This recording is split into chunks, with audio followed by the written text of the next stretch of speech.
joining us today again on Let's Talk. And today my guest, you see she's right here and happy to be here with us, Anastasia Soare. And you know her as Anastasia Beverly Hills. Beverly Hills. And we're here today to talk about makeup, but not the everyday conversation about tutorial makeup, because we know that we can find out all over YouTube, also as well as on the Instagram. What I really want to talk about today is the science of makeup. I don't think you guys know that how did this brand get started has to do with the science. So let's jump right into it. So how did this brand get started? Well, in art school, I studied with an incredible art teacher. I remember my art teacher talking about how important was when you start drawing a portrait, changing emotions, how you change very quickly an emotion on a portrait. Just change the shape of the eyebrow. You could make a sad person, you could make an angry person, you could make a surprised person.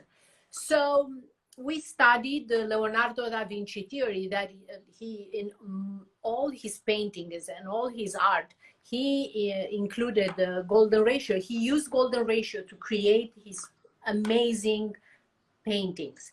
So, of course, we study the face, the muscles, the bones, and everything. And of course, he always used to tell us, like, if you take a circle, it's flat on a piece of paper. The moment you start shading that, you create a sphere. So you have a 360 degree, a 3D effect. You could create cheeks, you could create a nose, and like you have a totally different dimension. And when I started in United States, when I came 30 years ago, I started working as an esthetician because it was the only job that didn't require perfect English. And I realized that nobody paid attention to eyebrows. And it was moment. You did not start right away as a makeup artist. You actually was studying art. Your interest was in the arts and beauty. Well, I never worked in Romania as an esthetician. I went to school there right before I came to United States because I waited 3 years. My husband came here in 87 and I came in 89. So doing that, of course, I was there for 3 years. And he suggested I should go. Most of the Romanian were esthetician here, Russian, Romanian, and Hungarian. They were like owning the business, like Vietnamese with the nails, Romanians with the facials. And I went to beauty school there, and I came here and I started working as an esthetician. And in that moment, I realized that looking at my picture when I was in school, I had a pencil thin, very round eyebrow because my esthetician in Romania, Mariana, didn't have a guideline. She was just tweezing my eyebrow. So my eyebrow was very round and tweezed, and I looked surprised. All the time. All the time, like, yes. So I realized that, wow, this must have to do with the golden ratio, what I learned in school. So I started going to the library, and slowly I started developing this technique on how to shape eyebrow according everybody's bone structure and natural shape. And then, of course, going to the library, I start kind of questioning myself. Okay, I feel like everything that I learned in my art classes, it kind of answers me questions about makeup, why we use makeup. And I start asking myself, you know, people are using makeup because they watch their mother or they watch a makeup artist that they love how they did the makeup on a celebrity. But we are all different. Our bone structure is different. Our eyebrows, the space between the eyebrow and the upper lash, the nose bridge, the eyes are far apart. We are 7 billion people. We are all different.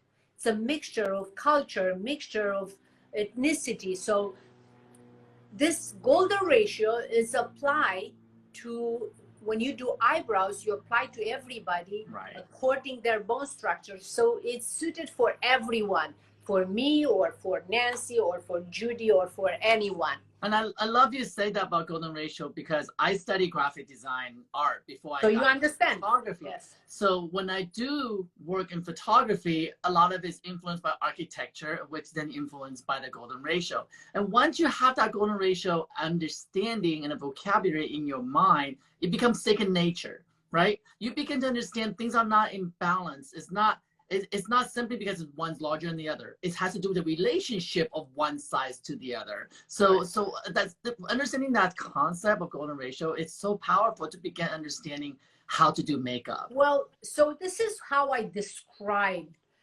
there are some amazing makeup artists, some amazing photographer. And what is the difference between, you could tell a photographer, for instance, you are a photographer. You take 10 photographer and you say, okay, I want you to take a picture of this apple, okay? Right. There will be 10 different way of a picture of an apple. In fact, that's an assignment they give you when you're in school for the first time learning photography. Yes. So then what is that? Everybody is encoded to recognize the perfect balance and proportion. And they are some that are more gifted. I think the brain has some neurons that are responding completely different, and some of not. So everybody has a different interpretation of that piece of art, that apple.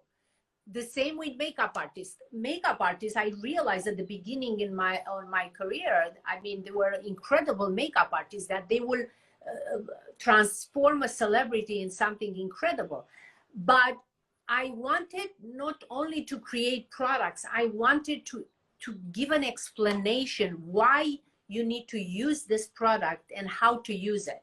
For us as a brand, I think this is our point of difference. Not only we are trying to create the most incredible products, but we want to tell you how to use it and why you have to use it, because the human eye is encoded to recognize balance and proportion. So there are makeup artists that you will see they will do an incredible job, an incredible transformation, because their eye is trained to create that piece of art. With the photographer the same, and I'm sure you could speak to that. But that definitely comes with practice, right? That comes with practice, and like photography, like beauty, like makeup, everything we photograph is never the same the second day. It could be a building, but where the light and shadow falls on that building in the morning or at night, it gives you a complete different transformation. And that's why I'm so in love with shooting beauty, because everybody has interpretation of a difference between one single person's beauty to another. So for example, we have a model that does a lot of beauty campaigns, but interesting enough, every photographer, every makeup artist will always bring a different point of view, how they see that person's and how you capture that beauty. And within the last, I would say last 8 years, makeup has become the, I don't want to say the word trend, but most recognizable, influential tool. It has become truly a tool. I think about 10 years ago when I first started doing photography, makeup was an application. It was something you have to do. You want to make sure the skin's flawless. In fact, back then we call it airbrushing, right? Yes. We didn't even call it shaping. We didn't call it refining. We didn't call it essentializing the beauty and receive what you don't want to see. It was just one thing. That's it.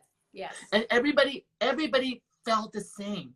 But that's interesting because around that time is when your brand started to build, when your science of understanding makeup started bleeding into the industry. That no, when Kevin O'Quan began to do makeup, I think that's when we begin to see, wait a minute, it's no different than painting a masterpiece of Da Vinci's work, or understanding how light and shadow falls on you. And what is a Rembrandt? How does Rembrandt light captures beauty of the face of a person? And that's why I want to have this conversation with you today, because I'm an artist. I studied art to begin with. Photography became an amazing career from it. But I always love to reflect back at the science of what we do. Yes, it's true. Like Kevin O'Quan was the first artist that kind of introduced makeup to the public, the art form of makeup. So I think he was so incredible. I remember in 1994, Marina Ross, this writer for Vogue magazine, wrote an article about Kevin O'Quan's first book, Making Faces. and he, of course, in his book, he always talked how important eyebrows were, of course, in all his transformation. And few pages later, in the same November issue of 1994, there were 2 pages about Anastasia that does eyebrows. She's the best kept secret, and how she shaped the whole theory, the golden ratio. And I think was that moment when people start, beauty editors and actresses and models, they start paying attention. Like, eyebrow is important, makeup is important. So I think that was the first phase of makeup artists, that they start working. Of course, at that time, I think there were incredible makeup artists that worked mostly with celebrity, or makeup artists that worked in the department stores, that you could go, you buy the makeup, and they will do your makeup, such as Nordstrom's, Neiman Marcus, Saks, Magnin, all the counters. You can go to the counters, yes, and they got lovely makeup artists there to show you how to use the products. And correct. So you'll buy the product. But Yes. that's sometimes it's issue, because I remember, my mom, for my mom's birthday years ago, she wanted to go to a makeup counter, so I took her to Barney's. I said, if you want to go to a makeup counter, let's go to Barney's. And I was already shooting then, and I worked with amazing makeup artists at that time already, and like Francesca Tolo and just brilliant people. When I took her to a makeup counter, I was a bit horrified. I was like, wait a minute. There's a bit of a lack of education and science of makeup. Now, I'm not taking away from the makeup artist who was doing makeup. My mom, she knew application. She understood matching the tone of the skin, but there was something missing. And that the part of sculpting was missing. And that's what wasn't happening at the makeup counter until MAC started doing that in the early days, when I feel, for me, correct me if I'm wrong, I felt like the drag queen community really started to teach us transformation. Let me tell you about the contouring. So the really makeup artists that they used to work in Hollywood, in movies and on celebrity, they knew very well about contouring. The drag community, they were the pro, so they could transform a man to look like a woman. They were the pro on that contouring. Then later on, MAC was somebody that it kind of did contouring or makeup, mostly makeup, in a very exclusive, extravagant way, very artistic. Yeah. I think MAC was the first brand that took to the consumer makeup to an art form. Yes. Then in social media came on 2012, we jump on Instagram, and in 2014, we came up with a contour kit, which is here. I have it with a contour. I need that. Kit. I need that. Of course, I have the cream. I need a survival kit. I need that. So we put this together. Actually, my daughter came with the idea, because I was talking, eyebrow and contouring are the most important thing that you have to do when you do your makeup. And we came with this, and we sold out in an hour. And then we launched on Sephora website, and the same. So I think social media, and Instagram specifically, was capable of taking this contouring to a completely 360 degrees around the globe. But you know what? At the beginning was a little crazy, but people started learning, and now that's amazing people. It's the education part of it. I remember that. Okay, everybody was watching, and you guys out there, if you were in a business 5-7 years ago, when Instagram came out, I guarantee you, every single makeup artist, every single photographer complained. Oh my God, they're ruining the business. Yes. Everybody thinks they're a photographer. Oh my gosh, that's not a real makeup. But there was a transition. When that happened, I was so excited, because I started in the industry with everybody goes, oh, he can be a photographer. Oh, he was an artist, graphic designer. Oh, he lived in LA. I was in that little block everybody put in that you cannot do something. So when Instagram came out, when everybody in the business was complaining, oh, that's not a real makeup artist if he's posting pictures on Instagram and that, I actually thought, wow, they're missing the point.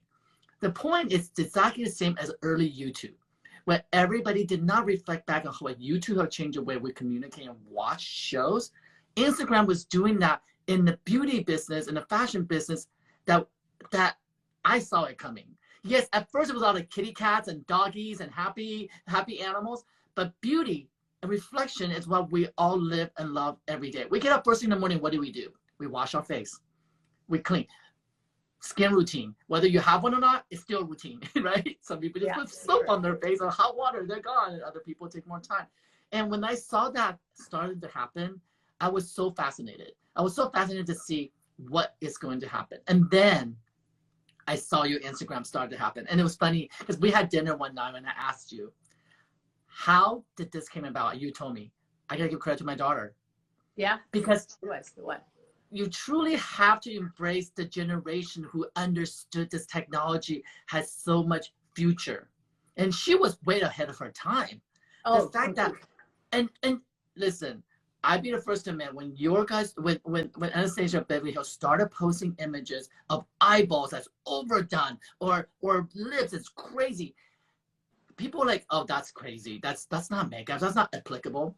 But people forgotten that's just there's a macro image of an area that is supposed to inspire you for you to pull back and see the complete picture. And so your daughter, way ahead of her time. Way ahead of her time. For sure. So what I think we did, I mean, I think we had to adapt. I think I'm forced to, coming to this country, you had to adapt yourself. And most of the immigrants, I think they have this quality of adapting. I don't know one immigrant, first generation or an immigrant, I mean, second generation, they have to be adaptable. That's right. So we had to adapt, and immediately when she came with the idea of Instagram, I grabbed that and I said, yes, let's try it. I'm not afraid to try. What can we do? It really did change it took your name that's already here to a total huge stratosphere. But I want to say something about the makeup artist and the photographer.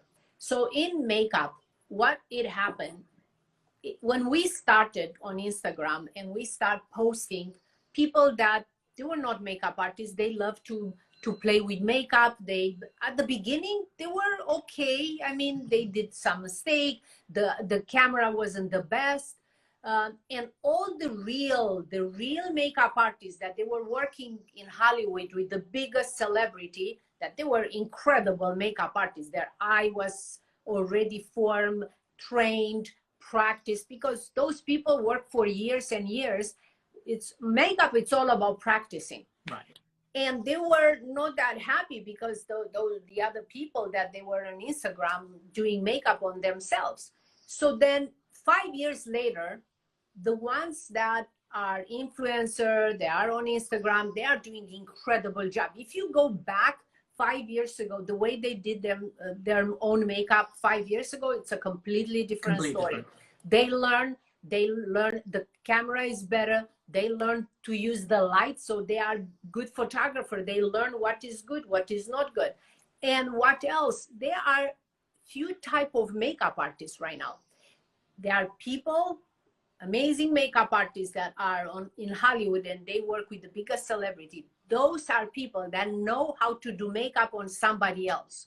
Mm-hmm. The influencer are the makeup artists that they could do an incredible makeup on their own face. Transformation.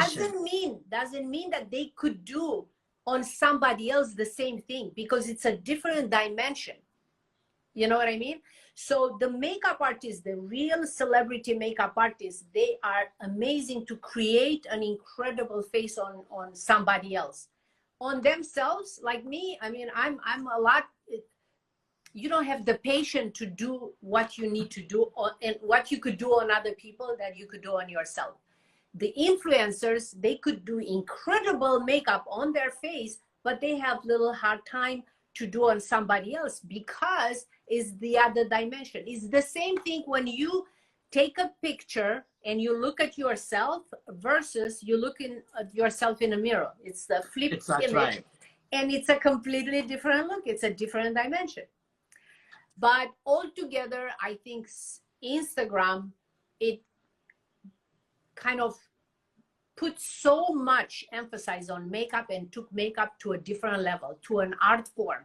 And I think it's beneficial for everyone. people start learning how to do their own makeup. Right now, I see people, I mean, 30 years ago, you did your makeup. If you went to an Oscar, a Golden Globe, an event, a wedding, or a birthday party, that's it. Now, I think all of us, all women, we don't go even to the grocery store unless we have our eyebrow, little makeup and lips. I feel naked. It gives you the confidence, makes you feel so confident, I think.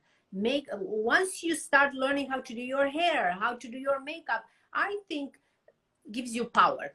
In my opinion, makeup is power. And that's the true science of it, right? When it changes the chemistry in your body, it begins to change your endorphin, right? The moment you look in the mirror, that you feel good about yourself, your attitude, the way you carry yourself completely changes. But as the company have grew, when Instagram came, you guys took it on head on. Your daughter took it to a total different direction because I was there to see the visibility of the change. Were you at all in fear of the worry about the backlash of the fact that you are putting images up there of non-qualified makeup artists, or the people in the makeup community did not embrace them yet? Were you worried at that time? We got backlash when we were the first brand to post men's own makeup. But the way I saw and the way I still see makeup, it's for an art form. People want to express themselves. It's the same if I start painting right now, a painting, or my face, it kind of, this is what it is.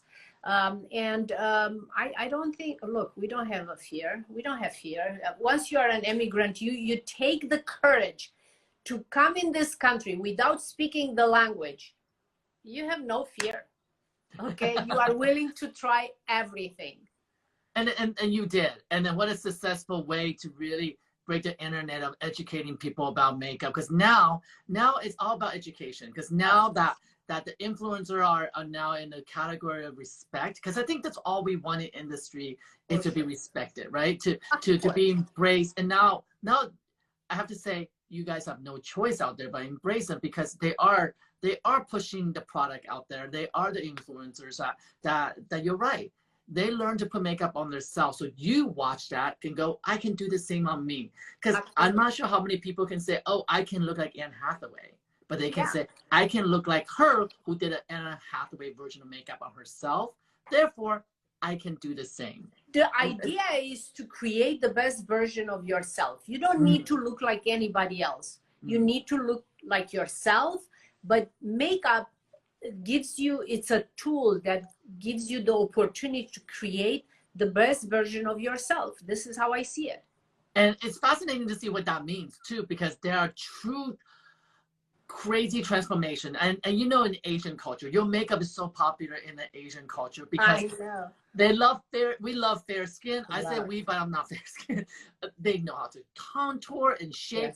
You know, plastic surgery is not a big thing in certain region of Asia. In Korea, it's very popular. Huge. Every day is normal. It's cheap too. You want to go there and get it done, but not so much in the other regions. So in other regions, they use makeup, and honestly, once they understand makeup is not just makeup, it's a tool that creates and carves and shapes like you do in a sculpture. Yeah, I'm always in awe of what they can do with a single brush and a palette of contouring colors. It's incredible. But it's incredible. I think it's so empowering women to give them a chance to do what they want, to feel beautiful. I think it's the best gift that you could give.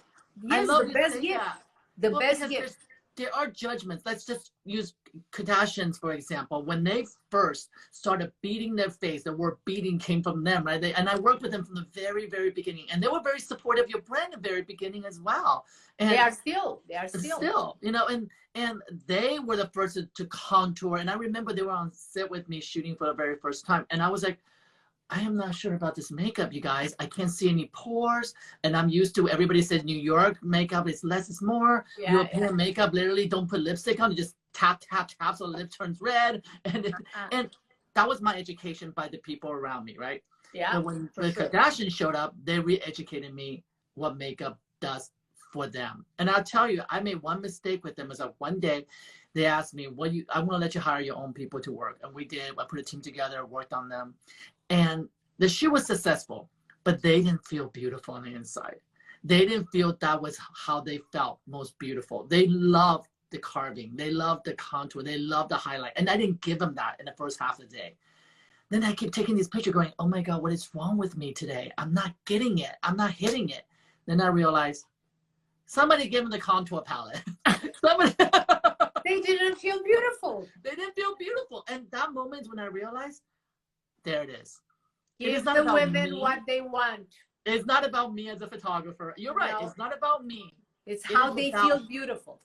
And when they did, they put that transformation, what's on their face, into a new level of emotional transformation, and it became a physical transformation. And then the poses came naturally. The smile came naturally. Yes. The over the shoulder stare came naturally, because it wasn't there in the beginning. And that picture ended up being on the cover of Cosmo, the most run image of Cosmo internationally, because it took that one little brush and one little moment of knowing that's what makes her feel beautiful. And I think that's such a big lesson for a young photographer to know out there, that you have to understand your responsibility is not just your own. It is about the talent that you work with and the tool they want. You know, listen, I get it. If she decided to pound her face like completely red and purple and that's not your direction of the shoot, fine. Yeah. But this was about making her feel most beautiful on the cover of a magazine. Who am I to tell them that's too much makeup? Who am I to say that? And I love seeing in our industry now, and I know you open every Allure magazine, Vogue, and Harper's, we get to see that evolution starting to evolve. And the old school thinking of what makeup should be has started to change. Completely. I love seeing, and that's something that makes me feel so good to know that an immigrant like you can make such influence in our world and our business. And I want to have this conversation with you because we have that connectivity, and we're both immigrants, and we have a lot of no's in our life. People think we're crazy, or like you said, when you decided to social media, everybody turned away from it. I started right in the beginning because I believed in it. And of course, I'll tell you, a lot of people said to me, oh, you're not a photographer because you shoot celebrities. Oh, you live in LA, you're never going to make it as a photographer. And I'm sure you get those kind of reaction. Oh, you're letting that person put makeup on and post the pictures, your product would never sell. But look at today. Look at what has evolved today, right? Yeah. Truly. Makeup, it's a tool. Makeup is a tool that creates an illusion of perfection. So then we feel beautiful when we are able to create that. Isn't it interesting though? You talk about brows, and that's my thing. I don't have eyebrows, and I have to color these in with little mascara brushes. And some days I'm gonna send you the deep brow gel. This is the perfect product for you. Because some days I'm really good at it and I look happy, and some days, like you say, I look angry because some days I look sad because I don't have the patience to actually do makeup. And I most of the time when I do television, I'm not wearing any makeup. I'm like, give me lotion and I'm good to go. No, but this is gonna tint. It's gonna tint your hair, because what's happening, the end of your eyebrow, the hair is very fine. Look, you can see it's gone. Yes, this is a great product for this type of your type of eyebrow. See, I have great eyebrows. But we need to tint this at the end a little bit. I'm going to send you. Ebony is the perfect color for you. Deep brow gel ebony. My point is that we all, men and women, face, when you look in the mirror, you know there's something that helps you to accentuate the completion of how you're supposed to want to feel that day. I will give you an example. No? I'm going to take you right now what you said. It's like, oh, I don't have eyebrows. So when you take picture of yourself, you feel like you don't have the end of your eyebrow very prominent, so you want to fill them in, and that gives you the confidence to pose and to take the best picture, the best, because you think that's the best version of yourself. Oh, and I always tell people to take picture of my right side because I don't like the fact that I have zero eyebrow on this side and you see? On this side. So how important? It's so little, but it's important. So little. Yes. But then, of course, I send it to my retouchers. Like, can you just fill this in? Can you fill this in? Everybody's like, oh, why don't you try microblading? And I'm like, oh, I can't No, I can't even do tattoo on my body. I can't. Not for men. Not for men. No. I can't do it. So it's something so little like that. You know, growing up, I I had to grow into my face when my lips were really big. My nose was too big for my face. I look completely different when I was younger to now. You won't even recognize me. I actually look younger now than I was 12 years old. When I was 12 years old, I was like a 50-year-old man. It's just when my body did not adjust. Of course, that's how it is. And then now, like, I'm confident, I'm happy, but what makes me happy is when I have eyebrows. So it's funny that you mentioned eyebrow is so important. It frames your face. It really becomes a curtain to your frame, eyes. Right? This whole thing that frames your eyes and opens your eyes up bigger, and I can go on and on. So something so little has become so important in my life because absolutely. And you know, you're absolutely right. When I'm in front of the camera, if I'm doing some correspondence work or guest judge on the show, if I don't, some days I'll be like, oh, I don't feel great because I don't think I did my eyebrow right. So I don't feel handsome today. But the science of it is so important because it's such an interesting thing that we say beauty is from inside out, but what really does help when you give a little bit of push on the outside to build the inside out. Oh, for sure. Right? For sure. For sure. It's an absolute balance. So as the brand evolves, as the brand grows, how do you see it to make another note in history? Right now, you are it. You are making all the right notes. The LGBT community loves you. The professional industry embraces you. What's next? We want to be a global brand. I want, my dream from the beginning when I started this line was every woman and man around the planet Earth to have at least a brow wiz. They should have, like a man like you even. I miss some hairs here, or I'm getting older as a man and my hair is kind of wiry. I want you to have this scissor and trim them, and the tweezer to open your eyes a little bit, or the brow gel just to color them.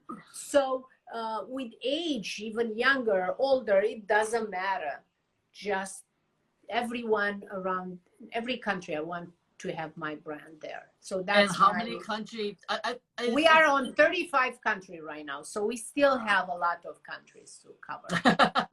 Well, I don't see a problem with 20 million followers, a lot of fan base out there, and celebrity endorsing you, and most importantly, and this is so important to say, that and you're a nice and kind and inspirational person. That I think is such a core value to being a CEO and being a boss of a brand.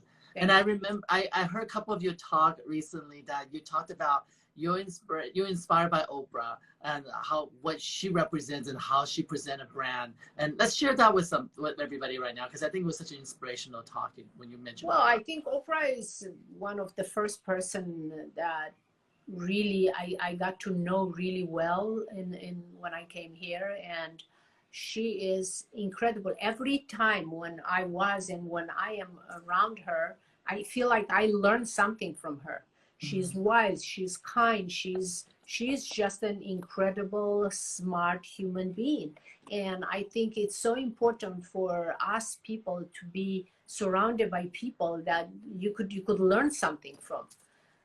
Well, I could not agree more. And I'm so happy I was introduced you by our great friend, Michael Costello, who's doing amazing work, by the way, you guys, making massive donations. He's such an inspiration to me. And when I started this talk and I asked him to be part of the panel, immediately he said, you need to talk to Anastasia. She has so much information that she can share and inspires so many people.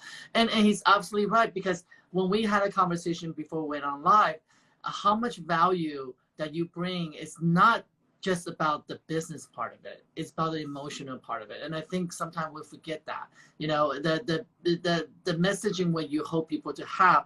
You didn't say I'm hoping to become, $20 billion company. You didn't say that I want to buy a big house. I want and if your goal, and you say your heart truth goal, is that mission of to make everybody feel beautiful. And perhaps just one man's eyebrow to another woman's full face. It's so incredible to have, because then that I think is a great starting place. It's a starting place, and I don't think you're far away from Oprah.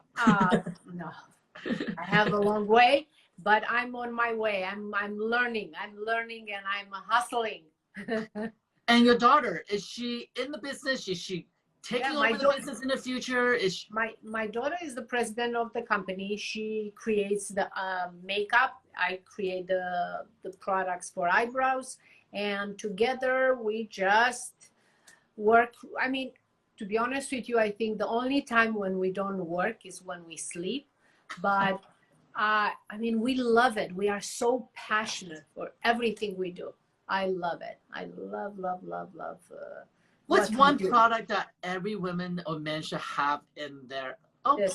The brow wiz and the deep brow gel. This is for men. It's incredible. This is, you could fill in very small, thin pencil strokes of hairs. And they can get this on your website, correct? Yes. AnastasiaBeverlyHills.com. And this is a clear brow gel that sets, especially for men, kind of holds the hair. And it's a great product. Can I use all my lashes? The what? Can I use all my lashes? No, this is clear. This is clear. I can lift up my lashes a little bit so I can yes. Do that, yes. But if you want lashes, we have a new mascara that is amazing. It's so funny that, you know, in the industry growing up, when I used to play with my mom's makeup, they'll be like, "Don't do that. That's not." Why not? Play with makeup. Why not? And the evolution, yeah, as we evolve, as culturally as we evolve, and the inclusion that as we evolve, I knew that you were somebody I wanted to meet when I watched RuPaul, and knowing that the winner of the RuPaul race will have a lifetime. I love that. Product. I love that show. But then, you know what I mean? That's like your brain alliance, the people that you just said. You want to be surrounded by people that inspires you, and also you want to support. That relationship with RuPaul's show, it was to solidify what you represent without having to even say it. So I congratulate you for that. And I know a lot of us in the industry embrace it. And I love a story of someone who starts when everybody is scratching their head going, I think they're doing something weird. No, that doesn't seem right. And then you prove them all wrong along the way. It's the best. It is the best story to have, isn't it? On top of everything, the reason why we went and we sponsor RuPaul Drag Race, me and my daughter, we were obsessed from the beginning with the show, number one. But number two, I have to tell you, actually this was number one. When I came in the United States, I barely spoke the language, and I work in a salon. And do you know who supported me, shared their clients, their celebrity clients? They were people in the gay community. They share with the makeup artists, the hairstylists. They all embraced me, accepted me, believed in me, and helped me. So I have to give back. You need to give back to those people that I will never forget that. And the ability they have to transform, to take what you think is only a blush, that it becomes a complete picture. It's incredible, and something that I'm a fan. I'm addicted to this show, and I think it is an art form. You know, I studied painting when I was in art school. I was a horrible painter. I was not a good painter. I was good at conceptual thinking, what I want the painting to look like. So I'm good at telling somebody else how to paint something, but I'm not a good painter. But when I realized that, it's when my direction changed in the way I see things. I became more an art director and a photographer, because I leave that other area that I'm not so good at to people like you and your daughter, who can really transform people and make people feel beautiful from inside out. So I get to photograph them, and that's a synergy. I think one thing that in this industry that we often forget, that we're not allowed to just be tunnel vision, because what we do, how we capture pictures, influence others. What I do tomorrow's editorial for Vogue or Harper's is going to influence what you're going to do for makeup in the future, and how the makeup artists apply your makeup is going to influence how you're going to create the next product line. We're also connected and interwoven, and the more opportunity we can share our knowledge, I think it's going to make us all better at the same time. Absolutely. I learn every day from people that are on this platform, and I hope they learn from me. And this is what is the beauty of Instagram and social media. And I love you said you're learning, because sometimes don't you just every scroll day through the Instagram and go, whoa, I didn't realize this product can do this. Oh, yes. Oh, yeah. Right? Of course. That's Awesome. Well, thank you so much for spending time with me today. I love talking to you. I hope we can come back and do this again. And next time, perhaps we'll cook together because I would Please, love to. please, I want to cook with you. Please, You make my eyebrow beautiful, and okay, I will make sure you have a full tummy with Asian food. Perfect. Let's hope this is the quarantine is going to be over, and then you could come to my house. We'll cook together, and I will do your eyebrows. Oh my God, we bring Michael over, we reunite together, and you do my eyebrow while I cook for you guys. I would love that. I would love that. That's one thing I miss the most, other than, I mean, I have opportunity now to communicate and talk to people, so that feels like a gap for me with this show. But I miss being there and making food for friends, because it's nothing like it for friends and family. So I want to say thank you guys so much for being here, and thank you guys for supporting. And remember, Let's Talk is an initiative to help raising money for bringing masks to the first responders. So far, we're about 80,000 masks being 60,000 being in transit and 40,000 already delivered. So we're hoping to hit over 100,000 goal altogether to deliver to the first responders in the next week. That's great. So where I could buy, where I could order. So everybody, you can go to the website. I'm gonna put up the website address. Okay. So you can go up to the website address, donate at liveletstalk.com. Perfect. And every single dollar and penny goes right into the purchasing, and we drop ship the masks directly to the hospitals where they're needed. So there's no red tape. We're not organization trying to raise money and pay staff. There's zero staff. It's just my brother and I working very hard, because we happen to have relationship in Asia with manufacturers. So with their help and with our connection, we were able to make this happen, and we're so grateful. This is so kind of you. Thank you. You know, for doing that. It really started in Anastasia was that, yes, I started the talk show for about 2 weeks, and I realized that the purpose is not enough there just to talk to people. So I personally donate 500 masks for every single guest that's come onto the show thus far. And my goal is to hope to inspire them to match. And I have to say, everybody did so and more. And Mila Jovovich donated $10,000 to raise 30,000 masks in one day, and with models and celebrities and friends, and Michael Costello, who inspired me to do this. And I'm so ever grateful to have our community and be able to lean on them now, so collectively we can help others. You know, absolutely. That's amazing. I'm honored to be here, and I'm honored to have you as my guest and you as my friend, and I can't wait to see you and feed you.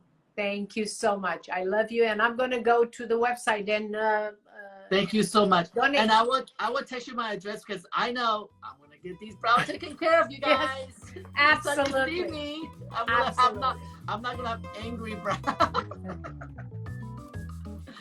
Have a good day, guys. Bye. Thank you. Bye-bye.